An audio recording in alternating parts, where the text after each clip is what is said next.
I did not expect that.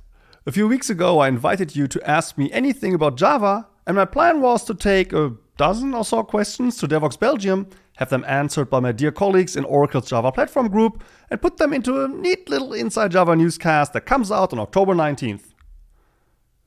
Well, across YouTube, Reddit, Mastodon and the like, I got over 250 replies, and even after picking your favorites and a bit of deft editing, I ended up with over 1 hour of interviews. That's not a newscast. That's not even a good video. It's way too long. So instead, we're doing this, which is me in my living room recording a video. But it's definitely not a newscast. It's the first half of the AMA, in which I, and when I ran out of steam, the cleaner himself, asked Brian Goetz, Java language architect and project lead of Amber and Valhalla, questions about exactly those two projects. From if-else and try-catch expressions to named arguments and union types. From machine learning to a timeline on Valhalla, we covered a lot of ground and got a ton of good info that I'm sure you'll love to hear about. So have fun with that, and if you didn't already, make sure to subscribe so you don't miss the second half next week when I ask Stuart Marks, Kevin Rushford and Alan Bateman about math, GUIs and virtual threads respectively. Oh, and I'll answer a few questions too. But now, let's see how Brian replies to your questions. So, Brian, it's great that I'm having you here. We have a bunch of questions that are somewhat Amber related, and I want to ask you a few. All right. So the first one is, the getFoo and setFoo convention was established by the JavaBeans specification and is widely used outside JavaBeans. But well-known style guides, including the old one by Sun and Google, and newer guides don't actually insist on it. The new record class doesn't use it either. Does the Java team have any thoughts on naming getters and setters? So I think in a lot of ways this is fighting the last war, right? That the JavaBeans convention came about at a time where what we were modeling were components in a visual builder, and the reason they had getters and setters was so that you could introspect over a bean and put up a little property sheet where people could edit things like fonts and line width and all of that. And that's not what we do anymore, right? And I think the JavaBeans model, which is model everything with mutable objects that are bags of independent properties, is not the right model for most of the code that we're writing today. And I think we just sort of went on autopilot, continuing, the coding in the patterns that we were familiar with and which our IDEs automated code generation for. Yeah. And so when we did records, we made a very deliberate decision to break with that, right? And a lot of people were not happy about that because they said you can't name the accessors X, it has to be getX. That's what the standard says. I don't know what standards organization there specified this, but that was a very deliberate choice. We felt like we were giving people a better tool for modeling the data that people want to model today. So my advice is use this as an excuse to purge as much mutability from your program as you can, because you'll be happy for it. Yeah, interesting. I didn't even know that's where it came from, actually. When I started programming, it was just the thing that you would do. Yeah. I mean, when I started programming, like for work, and I started to soon detest it, and I started to drop the get prefix actually a couple of years before records, and I was so happy when I validated afterwards. Oh, you were ahead of your time. Yeah, because I think get field that's like cargo code. Object-oriented programming. A method needs to be a verb, and so you cannot just call it name, you have to call it get, well, name is a verb, but you have to call it get name. And it's not very object-oriented, right? Because there are all of these assumptions that I know the representation of this thing that are built into the API of JavaBeans style classes. So it was not a very good convention, and it just outlived its usefulness. Yeah, and then you start with creating a broken object, and then you set all the things, and then you hope it ends up. So that's also something that records really try to avoid. Exactly. We've got more questions in that go a little bit into the same range though. Records are great for immutable things, but that doesn't obviate the need for mutable things. Why not have the ability to define mutable records? Maybe with the new keyword JavaBeans, as in public JavaBeans, whatever. So, I think this is two questions. I'd like to separate them. One is, what's our story for mutability? And the other is, should we be extending records to do things that are outside of its current, current remit? And we can address the easy one first, which is records gain a lot of value from their simplicity. Records are not, people compare records to Lombok, but it's not a fair comparison because Lombok is just a syntax generator, and it has 400 knobs. It's like one of these like fancy, organs with 6 keyboards and 100 pedals and all of that. And what that means is that there is no structure to what it does. There's no semantics to underlying it. Whereas records make a clear semantic statement of this class is its data. And from that, we're able to derive an API-like construction, deconstruction patterns, accessors, equals hash code, et cetera. So we want records to stay a semantic feature, not just a automate my boilerplate feature. Okay. That still leaves the question of people still want to do things with mutable state. What do we recommend? And I think, in part, I want to question the question, which is, why is it that doing things with immutable state seems inconvenient? I think mutability is overused. I mean, obviously, like when you get down to the metal, every byte in memory is mutable, and when you're writing efficient data structures, mutable data structures are more efficient than functional mutable data structures. But I think what most people are struggling with when they say I don't want to use a record is you've got a record with 9 components, you want to change one of them. And you don't want to say, new record of A dot this, A dot that, A dot the other thing, new value, A dot the right? And so we have story for that, which is what we call reconstruction expressions or with expressions, where you'll be able to say, this point with x equal 3. Yep. And you'll be able to, and it would copy all of the other fields, and then it would go back through the record constructor, validate invariants, so that you couldn't create a broken record. And we can do that first for records, and we can do that later for any immutable class, like value types. So I think that, that may eliminate some of the concern about we have to make this mutable, not because mutability is the goal, but because I like the concision of records, but then it's awkward to use them this way. Yeah. And as you said earlier, right, we don't want to have this like bags of data where everybody just pulls and pushes stuff in and out. And so I think many things that are mutable are probably more like not in the data space, but in the service space, and you don't want to have getters and setters for those things anyway. Right. Yeah. You left us hanging on the second half of that metaphor, though. So if the Lombok is the organ, 6 keyboards, what are records? Let me think about that. Yeah, next year, next year's AMA, you gotta ask. Yeah. Okay, another one was, in which version of Java are we going to have a shorter version of system out println? So that one is coming very soon. So we have 2 JEPs that are in flight right now that are part of the what we call paving the on-ramp. Mm-hmm. The first one is already in, which is the more concise main methods, eliminating the boilerplate of public static void main and all of that.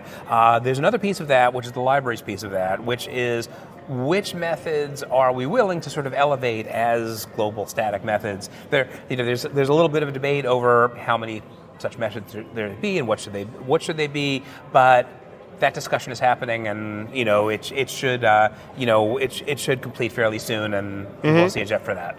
Okay, nice. Yeah, that would make it a little bit more concise. It's just good to get rid of the all Java is so clunky memes. Well, and like system out println is so sad because it is. Not only is it this clunky locution for a very common operation, but like you tell a beginning Java developer, what does this dot that mean? And there's a couple different things it means, and like system out println uses multiple of them. Yeah. And so system is a class and out is a field, and there's just so much to explain to beginning users when all they want to do is like print the result of their first program. And part of that explanation is, but don't do that, because you don't want to expose a public field like that. You don't want to have an out on your own class. So yes, they do it, but please shouldn't do it. Well, and out is a public final field that's actually mutable. There's a set out method on system. Yeah, right. That lets you change it. So it's not really, it was so many mistakes from 25, 30 years ago that, we can't fix it, but it's sad.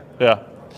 So I have, you often do that, you shoot down people's dreams about what they could have as features, and I started to adopt that. Exactly, I started to adopt that and have a talk about that. And so this is the why can't we have this series? This is what the question is referring to. On the why can't we have series, I was missing if else and try catch as an expression. Just switch is not sufficient. Yeah, so we have thought about these things. Mm-hmm. There's, they're entirely reasonable ideas. Mm-hmm. They're entirely tractable to implement. It just hasn't been as high a priority. We don't feel it has as much leverage as some of the other things we can work on. And so it's sits there on the list of things we might do. We can't do everything at once, and so it's going to sit there on the list for a while, maybe forever, maybe not. So okay, yeah, but it's good that it makes the list, right? There's always a lot of considerations into what gets changed, and one that people often overlook is, I think, yeah, it's possible, it's feasible, it's good to have, but it's just not impactful enough to spend the time right now. We'd rather spend that elsewhere. That's like, it's regular software development, people. That happens in all of your projects, happens in the JDK as well. Yeah, absolutely. Why are resources not infinite? That was not in the question, that's what I'm asking. Are there any plans for named arguments, even for limited applications like record constructors? Yeah, so named arguments is the one that comes up a lot. And there's a subtle tension here. So like, record constructors are a great example of a place where we could use named arguments because the names are actually part of the record specification, whereas constructor arguments, their names are not actually significant. They, you're allowed to rename them freely, and that's binary and source compatible.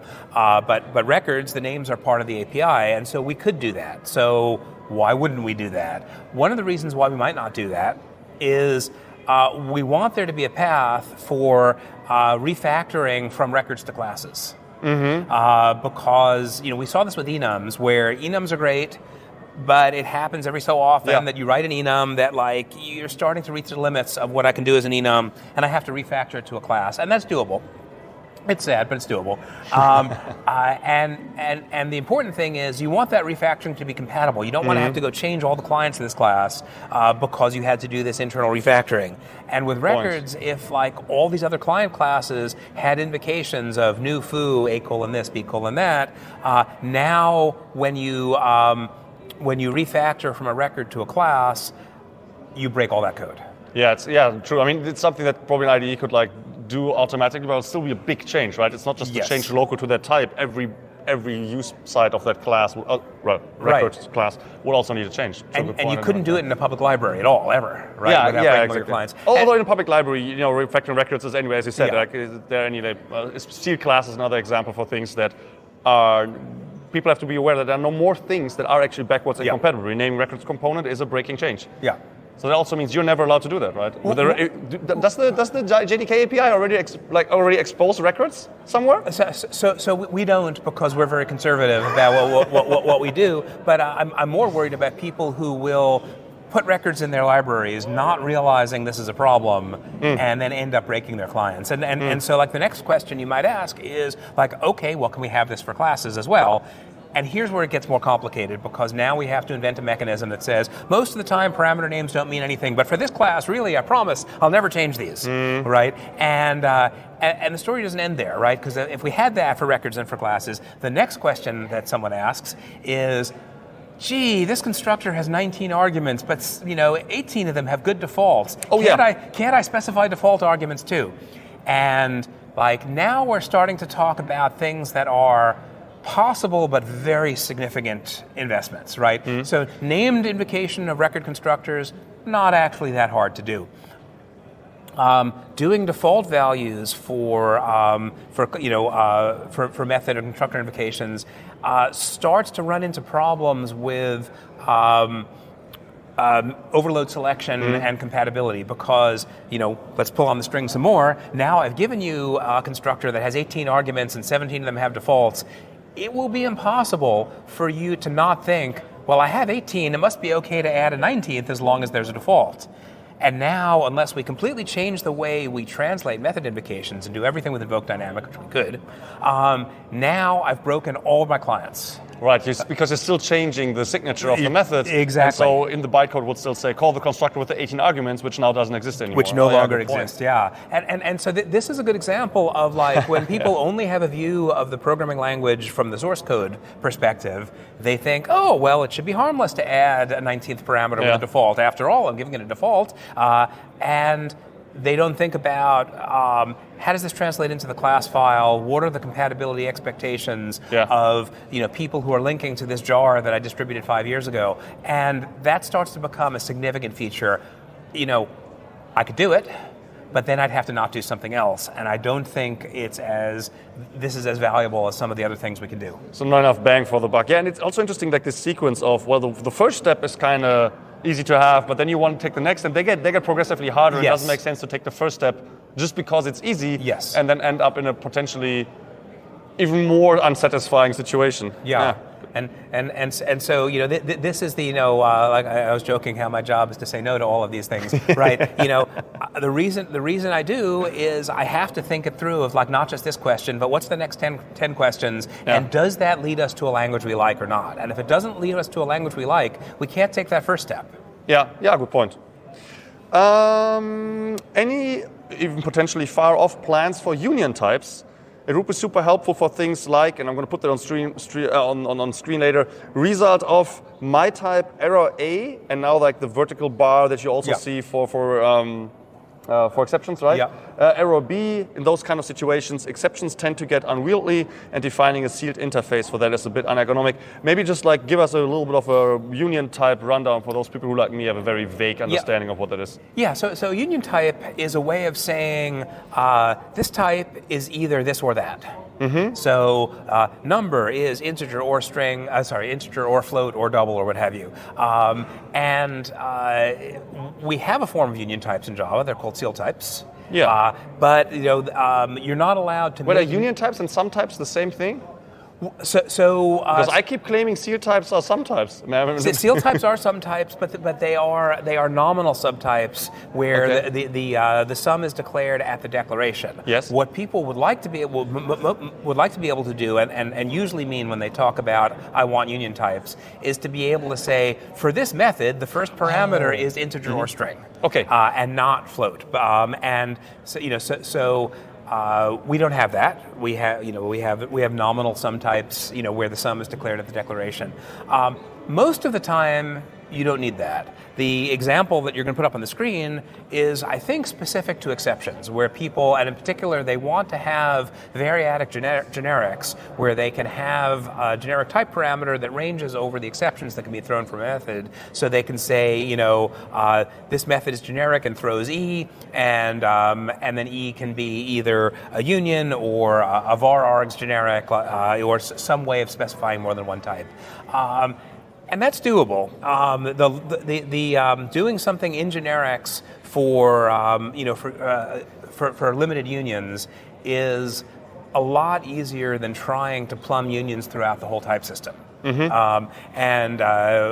One of the challenges of plumbing unions through the type system is it really poisons a lot of type inference. So if you have, if you're using type inference, either generic method selection or var or something like that, when there are unions in the picture, it gets much harder to infer a good answer. Okay, so that would mean that the compiler more often than now would tell me, like, no, you got to tell me which type this is. Yes. Yeah. Okay. Yeah, that would not be that great. Okay. So I think there is a possibility for something more limited, which is being able to support unions of exception types, which I think is 99% of what this person is really asking for, but some more research is needed there. I mean, that would be great, right? So once there's always people say, like, why doesn't Stream API work with exceptions? I'm like, have you tried to sit down and do it? Because I have, and it explodes immediately. Yeah. So the problem is, as soon as you can easily write a map that throws one exception, then the stream type carries with it, I might throw that one exception. And then the next map throws a different one. And then you're like, now your stream just throws exception, which is really not helpful. Right. And there to be able to say, well, we can just accumulate exception unions, basically, like it's going to be IO or this or that. Then maybe we get stream pipelines that work with exceptions. That would be pretty good. When we did when we did streams originally, I probably spent 100 hours going down this rabbit hole. Okay. Of can we get exception transparency? And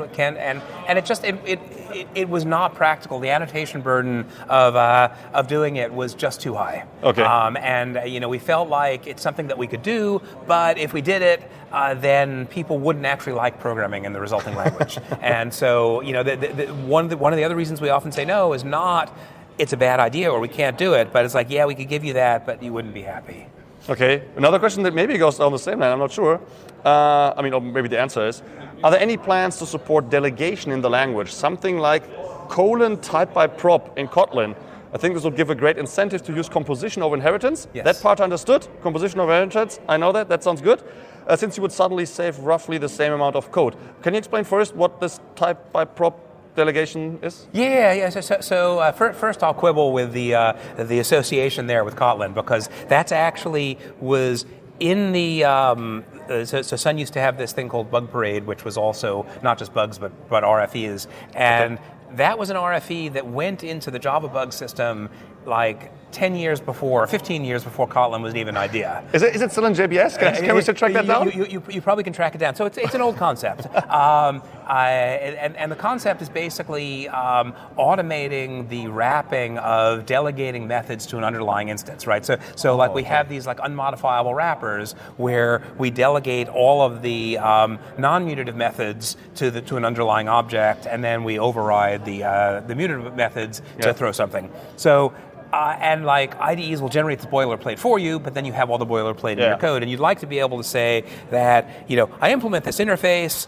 One of my constructor arguments is an element of that element of that type, and all the methods get delegated to that except these three that I'm going to overload here, and then the code's more readable, right? And so it's a fine feature. So the answer is yes. We are thinking about it. Okay. There was a JEP that we did a draft of a long time ago that's kind of like been sitting in an abandoned limbo state for a while. We had questions on that one too. It's concise method bodies, right? With concise method bodies. And the more interesting part of concise method bodies is not the concise method bodies, but the delegating method bodies. Bootstrapping from I can delegate method bodies on a one at a time basis to I can delegate all the methods of this interface to an underlying instance is not that big a leap. Okay. So yes, there's a story there. Has it come to the top of the priority queue? No. Would I like it to get to the top of the priority queue? Yes. Okay. I mean, like Amber clearly has like a lot of things on its plate, but it also just had like a big chapter with the whole pattern matching basics that are now done. So maybe there's some time. I'm really curious to see, by the way, what comes out of Amber. I mean, just what we just talked about. There's so many different things. We have one question that's more like a process question, and that's about feature being as a preview feature. We have like, I think Java 21 is like a handful, like literally 5 preview features right now. And some of them get changed. In Java 22 they might be different, but there might also be cases, and I think the unnamed patterns actually are an example where the proposal currently looks like there will be in 22 absolutely unchanged. Right. And somebody asked on Twitter outside of the AMA, but I thought it was a great question. Could there be a maintenance release of 21 that says, with the knowledge of this feature becoming final in exactly the same way, can we now also make it non-preview in 21? Is that a thing that the process allows? It is a thing that the process allows, but we have, the bar for doing that is extraordinarily high. So it is possible to do a maintenance release of an older version of the Java spec, but we generally don't do that unless the house is on fire. I'll give you an example of the one time we did in a minute. But the thing is, like, the Java specification is strongly versioned. There is a Java 17 spec. There is a Java 18 spec. They happen to have a lot in common because we care a lot about compatibility as we evolve the language, but you should think of them as totally separate documents. And we would like for the Java 17 spec to be immutable, to stand forever, that the definition of Java 17 will be unchanged forever. And the way we evolve the language is by evolving the next version. The next version adds things, maybe removes things, usually adds things. So it's not something we would do casually. The one time that we did this, in my memory, was when the Japanese emperor died. That's the unexpected turn. That's the unexpected turn. So the Japanese calendar, which we support in the JDK and the Java Time package, is based on eras which are tied to the lifetime of emperors. Okay. And you don't know what the next era is called until there's a new emperor. Yes. And so the emperor died on a Friday. The Japanese banks were opening on Monday. Banks care very much about date-time calculations. Yeah. And we had to spin a maintenance release of Java 8 that supported the new era, and that actually required a spec change. So that's the level. Like, the bar is, can the banks in Japan open on Monday? is the bar for how big a fire does it have to be to consider changing a spec retroactively. Okay, I mean, like, not being able to use a preview feature clearly is not even a fire in the first place, but at the same time, it's kind of sad for people who are like, many people go from one version with LTS to the next version with LTS. Listen to exactly the phrasing. So they will be on 21 for at least 2 more years. Like, and then for them it feels like kind of like vindictive. Like, we know this thing is fine exactly as it is. Why can I not have it? I mean, if they want to run with preview in production, that's fine. I mean, there's nothing. So preview features are fully specified, fully tested. Yeah. The reason you have to opt into a preview is not it might not work. It's you're opting in to say, look, I know I'm depending on something that could change in the next version. That's a good point, so you're basically consenting that when the version changes, I'm going to have to do something. Yeah. And so if you want to run with preview features in production, that's your choice. We're not going to tell you, oh, you're a bad Java user for that.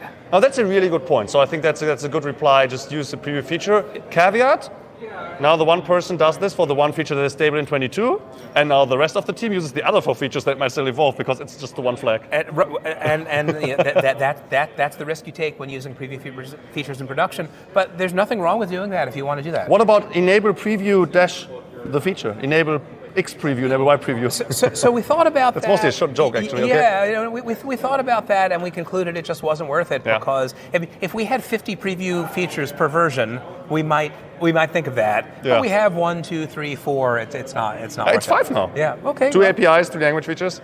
But anyway, I get your point. But that's a good point. Just find some way, code reviews, maybe static code analysis, IDE supports. Find some way to make sure that the other 4 preview features are not being used, and then just enable preview and have fun.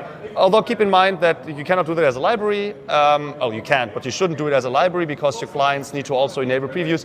And also importantly, you're bound to like the exact same version of the runtime then. So if you compile with Java 21, you have to run with 21. Even though the feature did not change in 22, you cannot just run it on 22. The runtime will yell at you for doing things that you're not supposed to. Okay, thank you very much, Brian. That was great. I have way more questions in here about all the other stuff that you're doing, and I'm going to find you later. We'll come back for more. Cool. All right. See you. Bye. So I'm here with Brian, my dear colleague, and the Java community has some questions for you. Alrighty, hit me. Let's start with the simple one and the easy one. So Valhalla when? Valhalla when it's ready. That's always the answer, isn't it? But no, there's really good news, though. So we have been working on the design of Valhalla for 9 years now. And we have been iterating. Every year it gets simpler, but we're still not there yet. And next year it's simpler and we're still not there yet. And we feel like we have finally turned the corner on the hard part, which is how are we going to evolve the Java object model so that people can use these features without being overwhelmed by their complexity?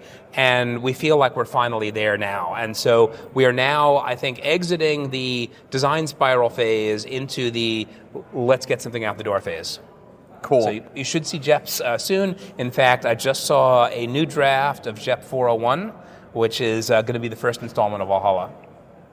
Excellent. And perhaps a bit related, so are there any plans for Java to try and take share from the machine learning / AI pie? Yeah, so I think what's going to happen is that machine learning is, and AI is not going to be a separate thing for very much longer, right? It's just going to be part of computing. And, what do people use to write their mission-critical enterprise computing in? Well, Java, of course.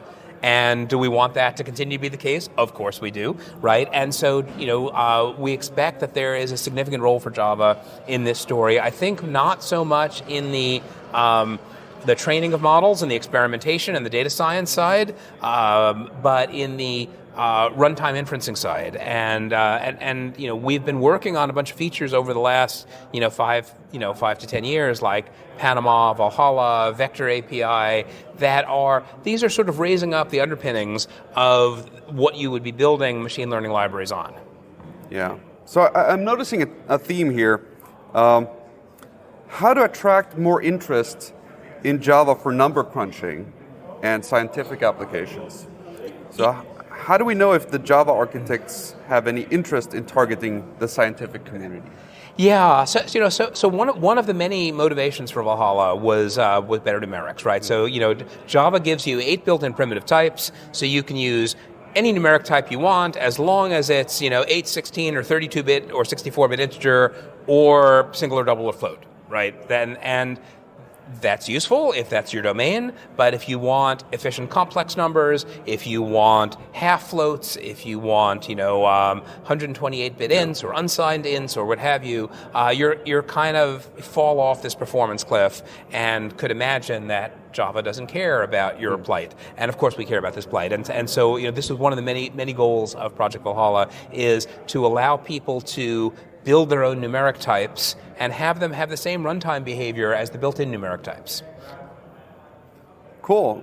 Are there any discussions about adding a data table structure natively to Java? We live in a data world, and the tabular format is an expected way to handle it. Spreadsheets, matrices, etc. Yeah, so there's a couple levels at which a question like this could be asking, right? So at the sort of high abstract level, there are lots of good libraries already in Java, like TableSaw, for dealing with tabular data that are similar to like what Pandas does in the Python community. The piece that's missing, when this kind of goes back to the earlier question about ML and AI, is a lower level representation that is a little bit more like NumPy or ND array, from Python, and again, this is one of the areas where Panama has been laying foundations, and a lot of the compiler work and VM work that would be necessary to do an efficient NumPy has been going on in the Panama project for the last few years, and so now that is coming in for a landing. I just saw that Panama has been proposed to target for final release in 22. Yay, long time coming. We can turn our attention to the next layer up. Yeah. So here's a slightly related question, but from a different perspective. So, do you think with Valhalla and Panama, Java could become more relevant for game development? I hope so. One of the things I care a lot about is Java being an attractive language to students, and if you want students to be successful with programming, you've got to make programming fun, and most of the first semester programming problems in Java are not very fun.